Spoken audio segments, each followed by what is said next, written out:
Let's go to a spot that you are going to be at this weekend. Florida Gators with their tail between their legs at the moment, walking in Go Canes. to what you and I believe, at least I believe, is the most complete football team in America, the Miami Hurricanes. And we talked about it on our review show from week 3. If you haven't gone back to get that, go make sure you watch that. But we talked about how complete Miami is on both sides of the football, in the trenches, proving that they have receivers on the outside, then Carson Beck playing like the first-round talent quarterback that we all know that he has the capability of playing like.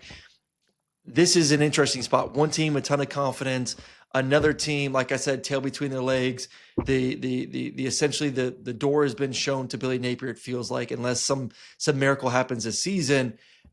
I just think I think Florida, if they can't get off to a fast start, EMAC, it's going to crumble and it could get ugly pretty fast in this football game. Yeah, and that's what we've seen from Miami on the other side. Blazing starts. I mean, they are marching up and down the field in a hurry and doing it in a variety of ways with the run, with the pass. And it's been fun to watch. And you bring up Carson Beck. I mean, this guy, I think we'll see after this game and then, of course, after Florida State, but he might be the best quarterback in the country. And he was that coming into last season. And things happen. It is what it is. But this guy is just, I don't know, man. It's fun to watch. He's comfortable. He's happy. Feels like he fits in way better. And that's a part of that. And we mentioned earlier with the two quarterbacks for Auburn and Oklahoma, that is the beauty of this transfer portal is you have the freedom that you can try again. And I hate it when guys are bouncing around, 3-4 times. But when you go somewhere, you do your thing, it's just not working. Okay, you get a pass. You get to go somewhere, and you get to go somewhere else. And we're seeing that work, specifically with these first 3 guys that we're bringing up here. And Carson is just playing free. Looks like he has total control of this offense. And I think it's so funny. I revert back. I think you and I briefly touched on this in our preseason show. It was such a lazy, dumb, quite frankly, take to sit here and say, well, how is this offense going to work with Carson Beck? He's not Cam Ward. And I just sat here and said, do you think that Shannon Dawson's going out looking for Cam Ward? There's only one of them. All right. He's not looking for that guy. He wants a guy that can run the offense to a T, own the offense, call the right protections, get the ball where it's supposed to be. Check, check, check. That's what Carson Beck has been able to do, and he's done it at a super high level, and it's been fun to see that. We had questions about the wide receivers, stepped up immensely. What we didn't have question marks about was the offensive line, who I think is the best in the country. They played like the best in the country. They're not giving up tackles for loss. They're not allowing their quarterback to get hit. And the running game that has been amazing, led by Mark Fletcher, complemented by some other guys there, they're the total team. You brought this up 2 days ago. They have no weaknesses. There's nothing you can do that you feel good about. We can attack this.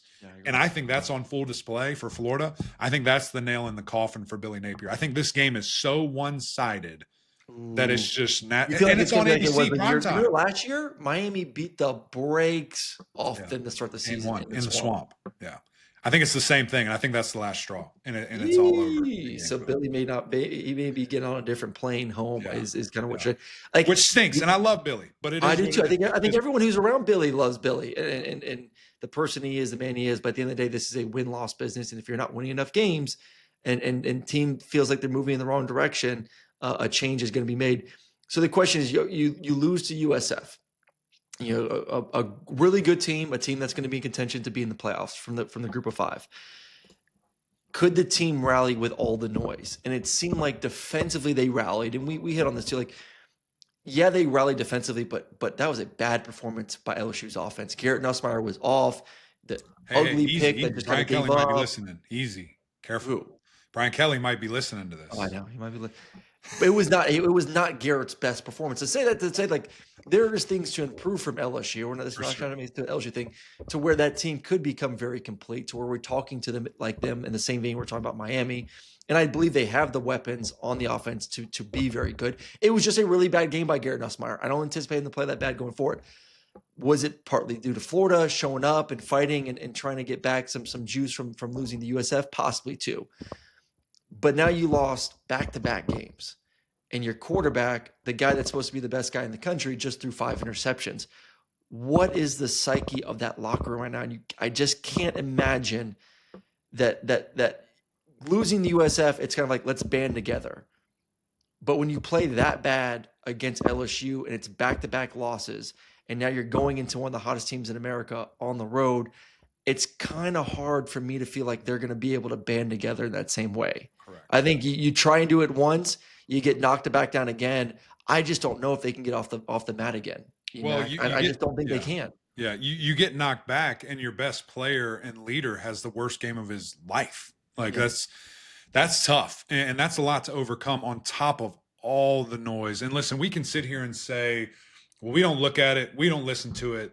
You're going to hear it, and you're going to see it from somewhere, and you're going to feel it. And that is tough. And, it's almost like what we saw at Virginia Tech, man. Those guys are playing ODU, a team they've never lost to at home, and they get waxed because there's all this outside noise. And now, listen, the interesting thing will be is if I don't want to be super negative. I hate being super negative. If Billy is removed, is that the galvanizing moment? That now it's literally us versus everybody. Like nobody believes in us. Is that the moment that inspires you to play better? I'm not saying you do anything. I'm not saying you're a good team. I'm just saying, is that the moment? Because right now, I don't think that moment exists. I don't think there's any motivation to play together. I don't know how Billy motivates his team right now. I mean, right. I'm thinking it's guys like looking, where can I go next? How many guys are in Lagway's phone right now saying, hey, bro, let's get you here, get you out of that mess at Florida?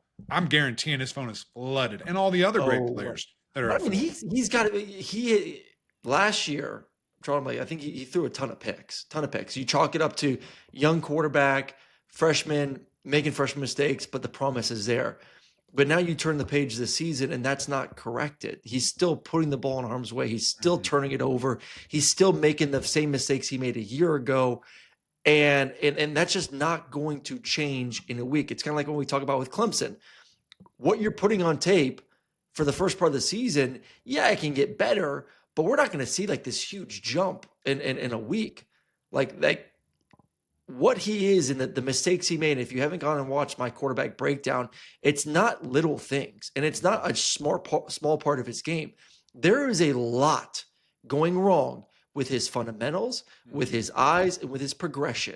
And all of that is not going to get cleaned up from one week to the next, and especially when you're going against a defense like Miami, when you're going on the road, that place is going to be loud. And it's crazy for me to say it, but I think you saw it in Notre Dame, that the fan base showed up, and they show up in a big way. Yeah. I think they're feeling like, the U is back.